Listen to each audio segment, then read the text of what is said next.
Hello, I want to welcome you again to the Meacham Conversations, and today we have Josh Mensch, who is a poet, an editor, business analyst from Prague, and a former student at UTC. Really Welcome. glad to be here. Thanks. Yeah. So traditionally we've begun by having you read a poem. Can I read something new? Sure. All right.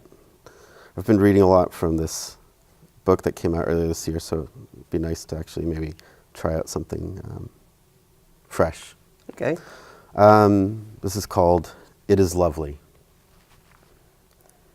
It is lovely to see the dog pass through the weeds I have failed again to cut down, their white blossoms bursting like cluster bombs over the dark grass. It is easy to imagine them as the last thing on earth. At the sweaty end of a day undone by heat, the light quickly falls around these white flowers, frozen in outward collapse as the dog noses forward, the weeds garlanding his ears. I wish I had a photo of the two of us here then. My hand through leash, through muzzle, through weed, all the way to the earth, through its last living thing. I read in the New York Times, we're over, we're done. We're all gonna go at once. For the dog, though, it is just a beautiful evening, and he pulls me forward toward a reassuring scent. Under a blossom, a small vole reeking into the evening's heat by itself. Wow. Very nice. Thanks. Yeah, it's real personal, and I love that you got your dog in there.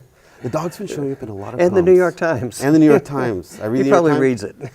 You know, the dog picks up the New York Times in the morning and, makes sure to leave me a few pages unturned. Yeah, well, it's nice of him. Yeah. He's a considerate dog.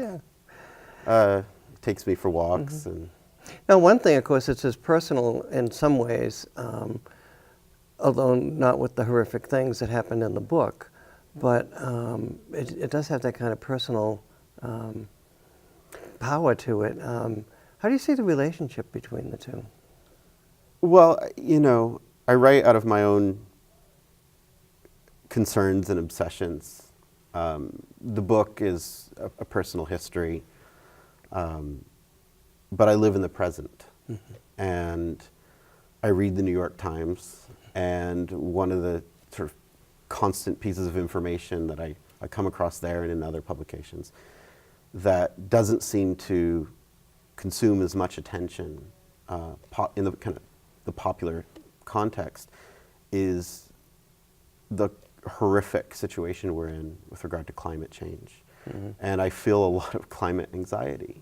I look at our politics and it's horrifying, but it's like we're rats on a sinking ship fighting over pieces of cheese, but the ship is sinking. Well, you see that like with a nature image, but it's cluster bombs. Right, right. And, part of the anxiety in that poem is, the apocalypse is coming. What does it look like? Is it going to be climate change driven? Will it be the devastation of our environment? And will that lead to horrific human actions as a result of those tensions? Will this be the thing that brings about, the nuclear exchanges that we've forgotten to fear, and that are now, I think, even more probable as the U.S. president leaves the arms control agreements that were signed by Gorbachev and Reagan. I mean, the dismantling of the political world order is really disconcerting, especially with the climate pressure that we're still so deeply in denial of. Well, it's interesting in that poem where you counterpoint that real personal with the global issues, which is in some ways an expansion, obviously, from what you did in the book, which is such a real personal issue. It also has a global kind of realm to it in the sense that that's a huge issue about abuse that comes, well, it's not just in the news, but it's been around as an unspoken thing for so long. And I think you've given voice to it, and for a lot of people in that book. Why don't you read something from that? Sure. Okay. I'm going to read a section that is maybe a little less terrifying than some of the other Okay. sections. So just to kind of set it up, a lot of this book takes place in the forests of Cape Breton Island, where there was a summer camp and a private school that I attended that was run by a serial child molester. And it was both a horrifying place and an incredibly beautiful and magical place at the same time. Mm-hmm. And I thought it was really important in the book to account Both. for both. And this is a scene from 1992. So I would have been about 12 or 13 at the time. Because the room is not a room, but a small clearing deep in the forest, halfway up the mountain that rises behind our cabin. Because I am alone here, having hiked farther into the hills behind Don's cabin than I've dared to before. Because I didn't tell anyone at camp where I was going. I could stay out here all night, maybe even forever, and not see another person again. Because even this lost, I know I'm not alone. I feel the eyes of animals upon me, feel even the eyes of old Indian ghosts. Because my skin is untempered by the weather, my spirit untested by a night without walls, without a roof, without blankets, with only the fire I'd have to make myself, with no one else. I question my ability to survive, and it annoys me. Because this is a story I've read to myself. A young brave who goes to the top of a mountain for 3 days and 3 nights to become a man. Who has visions, who talks to his spirit animal, who soars over his village and sees his sisters down by the river and his mother hard at work. Who sees the woman he will marry and the child they will have together, who will be his apple. Who sees his entire future and how short the path is, both behind him and ahead of him, and resolves to live all of it, no matter what happens to him. Because it is a child's story, but I still want to be in it. Because there is peace in these woods, too.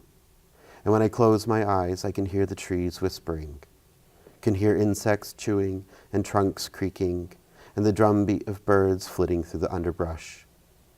Because I wait until the late, low sun's fingers ignite the forest litter, setting fire to carpets of moss, blazing fallen logs and crumbling stumps, until the ferns glimmer like fingered parasols, lighting even me with an ember of flame. Because this is the moment I need to become someone else. Because time doesn't stand still, and neither does the sun. Because soon it will be dark and difficult to find my way back. Because the forest is growing denser and scarier, even as the sky breaks into colors more beautiful than any I've ever seen before. Because the sky is so gorgeous, I can't look away, can't bring myself to climb back down the boulder that lets me see clear across the valley. Because I want to stay. I need this vision. I need to know what my spirit animal looks like, what my future has to say. Because I sit on that rock until the sun crashes down into its own dirty rainbow and the hills across from me go black. Well,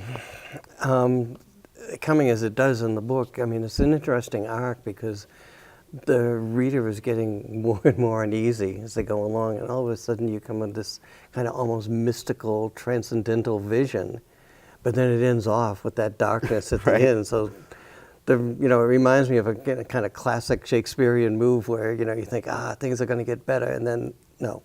Right. And then the next scene you think, oh, it will be better. No.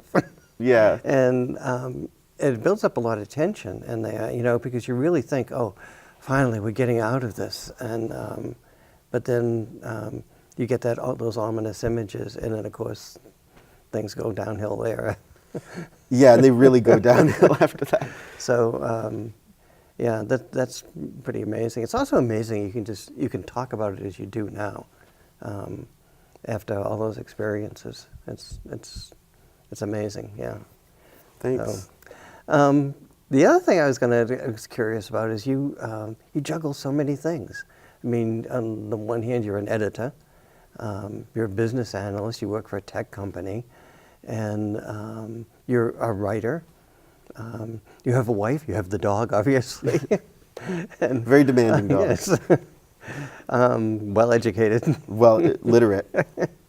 How do you do all that? That's one of the things that a lot, especially the younger writers who will be listening to this, who will probably not get a job in the academic world, and they'll be saying, well, what can I do as a writer? Should I, if I have to work in a bookstore, if I have to work in a factory, can I still write? And as we know, writers like Levine, David Ignato, and people like that have done that all their lives. So It's, if you want to be a writer, you're going to write. You're going to write regardless of what you do for money. Life presents endless excuses or opportunities to excuse yourself from writing or doing any kind of art or creative work. One is always exhausted. One always has too much to do. But art doesn't create itself. Your writing doesn't write itself. And if you make the decision to do that and to be ruthless, you will be amazed how many opportunities there are. So, I'm in an office from around 9:30 in the morning to about 7 p.m. And I have plenty to do, but I also have a lot of dead time. Mm-hmm. I have time while I'm waiting for calls to start, that's sort of maybe 15, 20 minutes where it's not enough time to start a new work task. And I could check Facebook, I could read the news, or I could work on a poem. And that's what I do. Sometimes I'm in these meetings that just go on forever. They're really boring, people just repeating themselves. Yes, right. And so, from it, anyone else think I'm just, diligently making notes or whatever. I'm usually the guy who keeps the minutes. And in the file with the minutes, poems are finding their ways in there. And I always have a poem open on my desktop, on my monitor. Okay. I always have, whatever file I'm working on, and then I have the poem. And it's kind of like Wallace Stevens, who used to compose his poems at lunchtime walking around Hartford.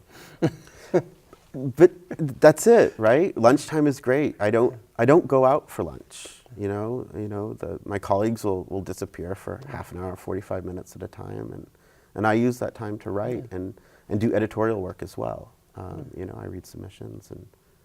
Well, look, we have time for one more question, and what I'd like to know is maybe, you've started off in Nova Scotia. Yeah. Then you found your way to Chattanooga, and then to graduate school in Maryland, and then now over to Prague, and you've been there for a lot of years. Can you say a couple of sentences just what those whole experiences were like? And if they've told me anything, it really is true that life is a series of accidents. Mm-hmm. Just one accident leading to another. I came to Chattanooga because my older sister heard about you and the Yuhan program from a classmate of hers who had gone here, and she knew that I wasn't terribly happy where I was going to school in Canada, and said, hey, there's a place you can actually go and study poetry and do this stuff. And they have this exchange with the Czech Republic. I'd always wanted to go to Prague. Mm-hmm. And so I came here, and then I applied for that exchange. I got to go to the Czech Republic. I fell in love with that place, and after graduate school. And you met your wife there. I met my wife there. We've been together Fabulous. for 18 years, and she certainly was my anchor. When I went there, she facilitated that process. Yeah, that's great.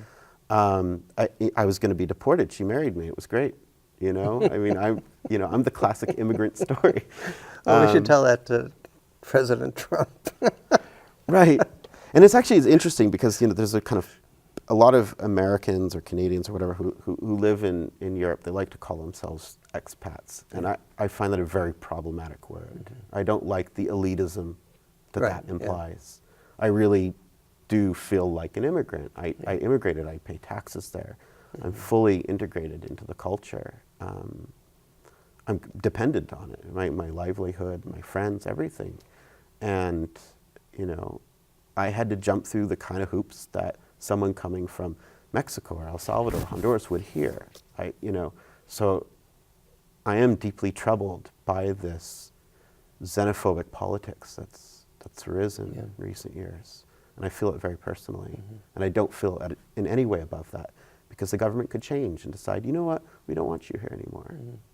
You know, I'm also vulnerable to that. Well, writing as you do about those personal things that also have the global response, I think that's a good responsibility for any writer. Well, I want to thank you for being here. Thank you for having me. It's Thank you. It's been a real pleasure.